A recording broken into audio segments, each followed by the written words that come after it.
16 years ago, during my time in elementary school, a significant event unfolded in April when our classes were reshuffled. I found myself in a new class under the guidance of a young teacher named Miss. It was during lunchtime in this new setting that a poignant incident occurred. Miss, our homeroom teacher, addressed a girl seated beside me named Helen Rachel, advising her not to consume the school-provided lunch because her family had not paid for it since the previous fall. Helen, a frail and underprivileged girl, often adorned in worn-out clothes, had fallen victim to financial constraints within her family. Although she had enjoyed school lunches in the previous academic year, the situation had changed, leaving her sitting alone with an empty desk during lunch. Witnessing this, I couldn't bear to see her in such a state, so I discreetly wrapped a portion of my lunch and left it on my desk for her. After lunch, when the classroom was empty, I approached Helen and handed her the concealed meal, suggesting, "You can eat this." Grateful, she asked, "What can I thank you, Kevin?" At that time, I was somewhat of an outcast among my classmates, lacking friends in the same class. However, this small act of kindness marked the beginning of a connection between Helen and me. When I returned home that day, I shared Helen's family situation with my mother, who empathized with her plight. I requested that my mother make an extra lunchbox for Helen. Understanding the importance of proper nutrition for Helen's well-being, my mother gladly agreed, extending our small act of kindness. The following day, as I presented Helen with my mother's homemade lunchbox, her eyes widened in surprise. Gratefully, she exclaimed, "Is this for me?" I reassured her, explaining that my mother knew about her situation and wanted her to have it. As our friendship developed, I discovered more about Helen's struggles. Her father didn't work, spending money on gambling and leaving her mother to bear the financial burden alone. Despite their hardships, Helen's mother worked diligently, earning money that was unfortunately mismanaged by her father. Witnessing Helen's daily struggles, clad in the same tattered clothes, I couldn't help but feel compassion for her. Our classmates observed her from a distance, unaware of the challenges she faced daily. From that day forward, I decided to accompany Helen on her way home, providing a support system for her amidst the difficulties she faced. Similarly, Helen and I found ourselves without friends. In response, we began meeting in the mornings and walking to school together, both part of the Gleason class. Questions about our relationship arose, but I tried not to let them bother me. Communication had never been my strong suit, yet for some reason, I felt at ease talking to Helen. Unbeknownst to me, my loneliness had become apparent, and I found solace in our conversations. Talking to Helen brought me immense joy. Our discussions covered a myriad of topics, ranging from family and favorite fruits to animals, homework, and TV shows. I discovered her love for cats, a passion she couldn't indulge in at home. Despite being unable to keep a cat, she found joy in occasionally visiting a nearby shrine, a favorite spot for stray cats. One day, I invited her to see the cat at my place. Bringing her home, my mother welcomed her warmly. Helen's eyes lit up when she saw the cat, named Walter, and she happily played with him, feeding him treats. Witnessing her genuine smile, a rarity at school, brought a sense of happiness to me as well. As days passed, Helen started having dinner at our house every night. Her mother returned late from work, and her father, present at home, neglected housework. Recognizing Helen's predicament, my mother took on the responsibility of ensuring she had a meal every night. After about a year, Helen's life took a turn. Her parents divorced, and she had to move to her mother's family home in another state. Before the move, Helen and her mother visited our house to bid farewell. Expressing gratitude, Helen's mother thanked us repeatedly, acknowledging our kindness. In response, my mother reassured her, saying it was a pleasure to have Helen with us. Emphasizing that in times of trouble we support each other, my mother alleviated any concerns they might have had. The farewell left an indelible mark on us, and Helen's mother's words of appreciation echoed in our hearts. My mother, a person with a strong sense of justice and kindness, commands my deep respect. However, the memory of the conversation I had with Helen during that time has faded, and I haven't seen her since that day. Although we exchanged Christmas cards for 5 or 6 years, that tradition gradually ceased. After graduating from university, I secured a job at a precision machinery manufacturer, joining the sales department where I am currently in my 3rd year.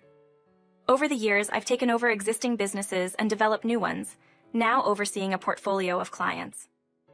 One morning, Mr. Jacob, a senior colleague sitting next to me, greeted me and informed me about an upcoming business meeting with a crucial client, Blue Wave Electric, scheduled for tomorrow. The success of this meeting could significantly impact the company's future, and all necessary preparations had seemingly been completed. However, during our conversation, Mr. Jacob received an urgent call from his clerk about Blue Wave Electric. As soon as he picked up the phone, his expression shifted to one of shock and distress. It became apparent that there was a critical error in conveying the meeting details, causing Blue Wave Electric to believe it was scheduled for the previous day. They were furious, convinced that we had canceled the meeting without notification. Mr. Jacob, visibly shaken, explained that the blame for this mishap fell on me. He accused me of providing incorrect information about the meeting schedule. Despite my attempts to clarify that he had informed me of the revised schedule, he insisted on shifting the blame onto me. In reality, Mr. Jacob had adjusted his schedule without consulting me and later informed me about it. Now he was attempting to deflect responsibility onto me. Despite Mr. Jacob reporting the mistake to his supervisor and the section manager personally apologizing to Blue Wave Electric, the damage was irreparable. The deal with Blue Wave Electric ultimately fell through, marking a significant setback for the company. Upon the return of the section manager, Mr. Scott, he confronted me, blaming me for the catastrophic failure of a crucial deal for the company's future. "Kevin, what have you done? Because of you, an important deal has been ruined, jeopardizing the company's future. What the hell are you going to do about it?" Mr. Scott's angry tirade began, with the threat of termination hanging over my head. "But Mr. Scott, it wasn't me who contacted them about the schedule. It was Mr. Jacob," I protested. "Shut up! Don't make excuses. You've caused damage to the company. You're going to get fired." Mr. Scott's tendency to speak forcefully when angry became apparent. Desperate to salvage my job, I pleaded, "Wait a minute, I don't want to quit my job." "Then go get a contract for the same amount of money that was going to sell to Blue Wave Electric within 3 days. Otherwise, you're fired." "That's impossible within 3 days. It's impossible," I protested, feeling overwhelmed by the seemingly insurmountable task. However, a sudden realization struck me. There was a potential customer considering purchasing the same machine as the one intended for Blue Wave Electric. Despite their consistent efforts to negotiate a discount, I had almost given up on them, assuming they weren't interested. With no other choice, I decided to pursue this option. I hastily revised the quotation and secured an appointment with the client. Upon arriving at the client company, I discovered that Mr. Jack was in charge. Presenting the new quotation, he immediately questioned whether we could offer a lower price. "It is indeed difficult to go any further. We have already adjusted the price many times," I explained, making a troubled expression. Mr. Jack seemed unconvinced, expressing concern about his superiors not approving the price. Desperate, I pleaded with him, emphasizing the benefits our equipment would bring to his company, and promising regular maintenance as well. "Even so, my superiors won't give me the okay at this price," Mr. Jack sighed. "I'd be willing to discuss the situation with your boss. Could we meet over dinner or something?" I desperately proposed, hoping for a chance to explain and negotiate.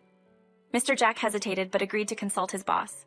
He mentioned his boss's busy schedule, but I insisted on the importance of the opportunity. Finally, he agreed to discuss the matter and promised to get back to me later. Leaving the reception room with a glimmer of hope, I encountered an elderly man entering the office as the elevator opened. "Oh, there's Mr. Peter, my boss, just in time. May I have a word with you?" Mr. Jack rushed up to him as soon as he spotted his boss. "Ah, so this is Mr. Jack's boss," I thought. Mr. Jack explained the situation to Mr. Peter, the department manager. To my surprise, Mr. Peter suddenly started yelling at me. "Do you think winning and dining with us will seal the deal with your company? How many times do I have to tell you that we can't buy at that price? If you can't get a better price, get the hell out of here. Don't come back again." Yeah. I couldn't fathom what I had done to deserve such a scolding. While I was puzzled, Mr. Jack pushed my back and whispered in my ear, "I'm sorry, my boss. He seems to be in a bad mood today. He always takes it out on someone when he's in a bad mood. This department manager has a very nasty personality. But if I don't get his approval, the deal won't go through. If I don't secure this contract, I'll be fired." As I pondered my next steps, footsteps approached from the corridor, echoing with the click of heels. "Wait a minute, Mr. Peter," a young woman's voice interrupted. I turned around to see a beautiful woman in a suit. "Miss, may I help you with something?" she said, stepping confidently in front of the department manager who tilted his head. "Mr. Peter, I have looked at their company's information materials, and I think their equipment would be useful for us. I hope you will positively consider purchasing it." She looked Mr. Peter straight in the eye and said, "Oh well, I see. If it's as you say, then by all means, let's purchase it. Go ahead with the contract procedure right away." Mr. Peter turned to me and said, "So, huh?" I couldn't reply immediately, struggling to understand what had just transpired. "Are you saying you want to purchase it?" he pressed. "Yes, I do. I can't deny the president's daughter's request." "The president's daughter?" I thought, perplexed. As I looked at her, she smiled and said, "Kevin, long time no see. Do you remember me?" Even though I couldn't recall at first, as I stared at her face, a vague familiarity dawned on me. "Would you recognize me if I said Helen Rachel?" she asked. Do you mean the Helen Rachel who used to come to my house and play with me in elementary school? I didn't recognize her immediately. She looked so beautiful and different. Oh, it's been a long time. It's been like 16 years, she remarked. Yes, it has been like that. I saw your business card attached to the file and I thought it might be yours. You were right. But you're the president's daughter? I exclaimed. My mother remarried when I was in high school. I adopted the unique surname of my newfound father, a fact that struck me as uncommon.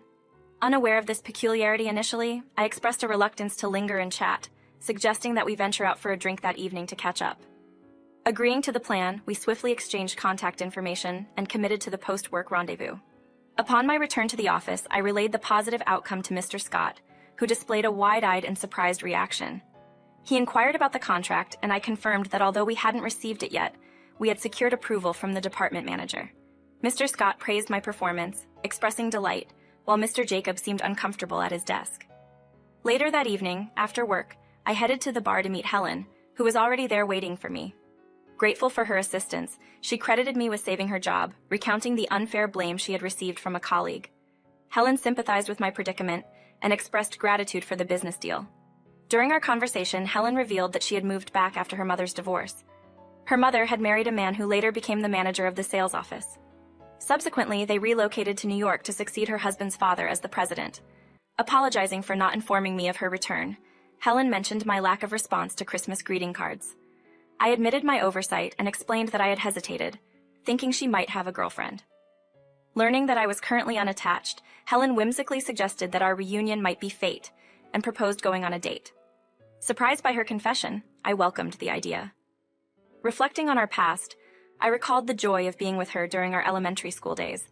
As she extended her right hand, I gladly accepted and thus began our dating journey. 2 years later, I proposed, and we happily got married.